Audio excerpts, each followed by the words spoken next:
대부분 택배에서 성수기 시즌에는 이번에 물론 뭐 사회적 합의도 기구도 그렇고 국토부에서도 그렇고 네. 사실 성수기 시즌에 60시간을 넘길 수도 있겠죠. 중소택배 같은 경우는 사실상. 사실상 왜냐면 실질적으로는 물량이 급증되는 시즌이고 하다 네네. 보니까 그 시즌에는 뭐 60시간이 초과도 될 수 있겠지만 사실은 CJ 대한통운을 기준으로 봤을 땐 네네.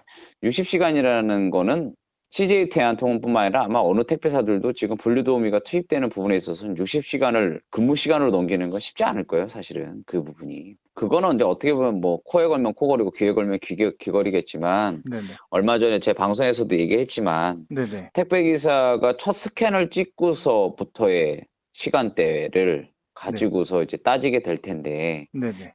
첫 스캔을 찍고 나서 말 그대로 그냥 어디서 자던가 뭐라던가 마지막 스캔 찍어서 60시간을 넘기려면 한참을 넘길 수도 있죠. 근데 이제 CJ 대한통운, 한진, 롯데, 로젠의 각 택배사마다 특성이 틀리잖아요. 네네. 특징이라는 게 그렇죠. 있잖아요. 네네.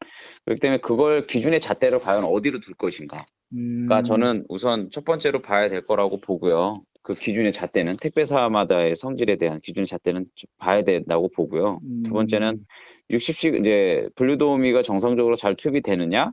네. 2022년 1월부터 그게 사실 이제 전체적으로 시행으로 땅땅땅 때린 네네. 건데 그렇죠. 사실 저는 제 개인적으로 봤을 때는 뭐 억압적이기도 했지만 어쨌든 잘 되고 있다. 만약에 분류도우미가 여건상 투입이 되지 못하는 곳은 어쨌든 돈으로 지급을 하기로 돼 있었고 네, 맞습니다. 근데 저는 그 부분이 참 안타까운 게 네. 파업은 21년 12월 28일부로 진행이 됐어요. 그렇죠. 사회적 합의 기구를 정확히 지키지 않았다라는 뭐 어떤 이유도 하나 있었겠지만 네. 한 달이라도 돼 보고 나서 그거를 결과값을 도출을 시켜줬어야 되는 거잖아요. 너무 섣부른 행동이었다고 저는 봐요. 그리고 이번에 국토부에서 뭐 25개 그 터미널을 돌면서 실사 확인을 했지만 거의 다 지켜졌다라고 한 거는 뭐 어차피 민간단체에서 나왔었고 민간 그쵸, 전문가도 예. 나왔었고 국토부도 나왔었고 뭐 고용노동부도 나왔었고 공정위도 나왔었잖아요. 네, 네, 맞습니다. 그 사람들이 과연 여기서 그게 말이 잘못했다 그러면 그 사람들이 진짜 말 그대로 목을 걸고 했어야 되는 일일 텐데 자기의 분명히 뭐 공직자로서 분명히 자기 어떤 책임을 졌어야 될 거 아닙니까? 근데 그거를 양호라는 것까지 낼 정도였다면 사실은 그 사람들이 봤을 때도 뭐 트집을 잡을 수 있는 부분이 없었다라고 저는 네. 봐요. 저희들은 일단 그 결과에 대해 양호하다라는 결과에 대해서는 네네. 굉장히 좀 유감을 표명하는 상황이고요. 네네. 그 결과에서도 보셨다시피 네. 현재 아직까지도 부분적으로든 전면적으로든 택배 노동자가 분류 작업을 하고 있다는 게 한 72% 정도가 나왔잖아요. 네, 맞습니다. 네네. 거기에 대해서 사실상 작년 6월 22일 2차 사회적 합의가 끝난 이후로 6개월간 충분한 준비 기간을 줬음에도 불구하고 네네. 올해 1월 1일부터는 100% 시행돼야 함에도 불구하고 네네. 이런 결과가 나온 거에 대해서는 네. 국토부가 도대체 이 사회적 합의 주관 기관으로서 제대로 역할을 한 거냐, 네네. 이런 것들에 대한 강한 지금 유감을 표명하고 있는 상황입니다. 그러니까 이제 사회적 합의 내용을 보면 네네. 택배 노동자는 분류 작업을 하지 않는다. 다만 불가피하게 분류 작업을 할 경우 네네. 분류 비용을 최저임금 이상으로 지급한다라고 이렇게 돼 있어요. 네네. 네. 근데 여전히 지금 분류 작업을 하고 있는 것도 문제이고 이게 네네. 이제 정확하게 조사가 이루어지지 않는 게 그동안 저희들이 국토부를 통해서 수도 없이 문제 제기를 했던 세 가지의 문제점이 하나도 개선이 안 된 거예요. 세 가지의 문제점은 뭐냐면 첫 번째는 네네. 분류 인력들이 분류 알바를 해주시는 분들이 아침 9시에 출근함으로 인해서 실질적으로 내일은 아침 7시부터 돌아가는데 2시간 동안 공백 기간 동안 택배 기사들이 여전히 분류 작업을 해야 되는 문제. 그 다음에 분류 알바가 하루에 정해진 시간 4시간만 일하고 퇴근하기 때문에 간선차가 늦게 와서 분류 작업을 계속 해야 되는 경우 오후 1시, 2시 이때도 분류 알바가 없기 때문에 택배 기사들이 여전히 또 분류 작업을 해야 되는 문제. 그다음에 세 번째는 월요일 같은 경우 평상시 물량의 거의 5분의 1, 6분의 1밖에 안 오기 때문에 아예 분류 인력을 투입하지 않는 경우 이런 세 가지 경우가 여전히 현장에 있다고 저희들이 사측한테나 또는 국토부한테 수도 없이 이런 것들을 전달했음에도 불구하고 이것들에 대한 점검은 진행이 아예 안 된 거고요. 그게 이제 여전히 현장에서는 똑같이 지금 시행되고 있다. 이런 데에 대한 대책이 전혀 지금 전무한 상태다. 네네. 그런 것들에 대해서 저희들은 굉장히 유감을 지금 표명하고 있는 상황입니다. 그거를 이야기를 할 때면 내가 그 경영자 입장에서 이해를 해야 되는 부분일까 아니면은 뭐 대리점장의 입장으로 종사자의 입장으로 이해를 해야 되는 부분일까라고 우선은 먼저 이야기를 하고 싶고요. 그 네네. 부분은. 우선 CJ 대한통운은 실질적으로 170원에 대한 인상을 하진 않았죠. 예, 공공연하게 알려져 있는 건 네네. 작년에 사회적 합의 비용 중에 고용 산재 비용까지 본사에서 일괄 납부를 하는 부분으로 56원을 차감을 했었어요. 10월 달부터. 그런데 어쨌든 그거는 본사에서 다 납부를 했습니다. 실질적으로. 그리고 CJ 대한통운은 2022년 1월 1일자로 택배비에서 100원만 제합니다. 지금 현재.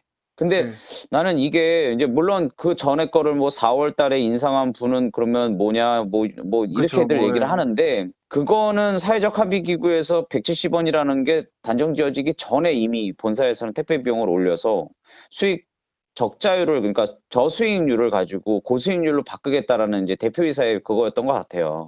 지침으로. 네.